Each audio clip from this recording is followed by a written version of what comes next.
name is Alaric Overby. I'm the founder of a company called Vertical Life Farms. My name is Alexander Gillen, and I'm an entrepreneur and venture capitalist here in Dallas, Texas.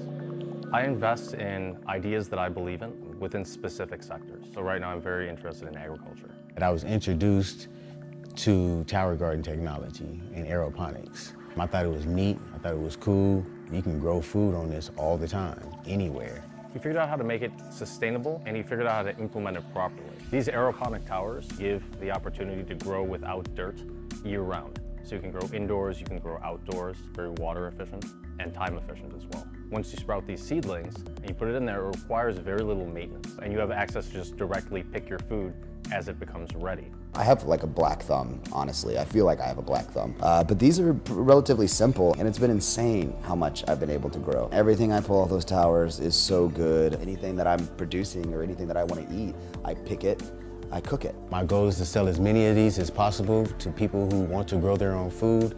As a result, I'll be able to kickstart a food initiative in South Dallas, getting these into the schools. So that people that don't actually even have access to this, good quality food are able to get it. And at the same time also learn about agriculture and where their food comes from. Alaric chose Zumwalt. Zumwalt was receptive to that. The kids are really excited. It's an initiative that we do want to start here. We have our Zumwalt urban farmers. It really influenced me to have my own garden. Now we can look at how I can advocate and support it since it's in my district, and see how we can create other opportunities like this. Each one of these schools now become an oasis. So getting Vertical Life Farms off the ground is the most important thing. That will allow us to fund projects down in South Dallas.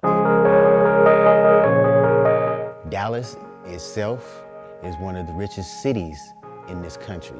The resource gap, the opportunity gap is tremendous in Dallas. You have 18 billionaires, but on the other hand, south of downtown Dallas, 85% of the people that live there live in extreme poverty. Out of all of these residents in Dallas, 23% total live in a food desert. And they spend a lot of their scant resources getting to a grocery store, taking sometimes 2 or 3 buses. And that's just making the assumption that somebody has the money to even go for that route.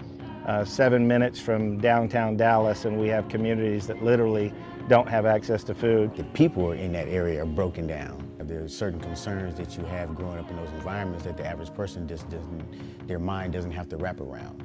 How I'm gonna feed myself, what I'm gonna do for money, what I'm gonna do for clothing, what I'm gonna do for housing. Those things cause the mind to act differently. Our brain chemistry, right? Neurotransmitters, things that make us happy, sad, mad, glad, these things. You can't make good neurotransmitters without good food. It's just impossible. And in every food desert, you're going to find a highly populated area of individuals that have been in prison. You're also going to find a highly populated area of individuals that do not have education. All of those elements combined makes an area very difficult to help. So there's no actual cure being implemented out there. There's no actual fix to the problem. There's nothing sustainable because everything is dependent on something else. It just goes back to my mission in life. It's not a job for me. I get up every day doing this 24 hours a day, 7 days a week because it's something that I enjoy. So this is just a start. Our goal is to touch the world and feed the world.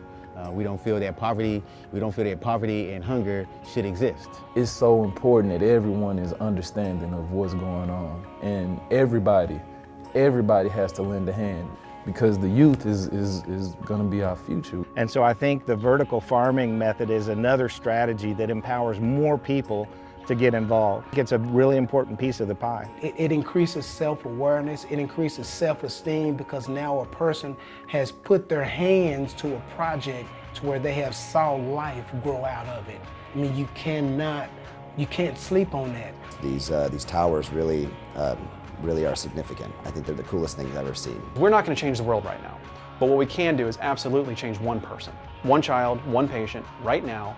And when you do that one child, that one patient, that one person, you change their family, you change that family's friends. All you need to do is start with that one community, that one patient, that one town, that one city. So if you think that people in your city have access to food, that it's a right that we all have, that just because I live in a poor community doesn't mean that I am supposed to not live with access to food.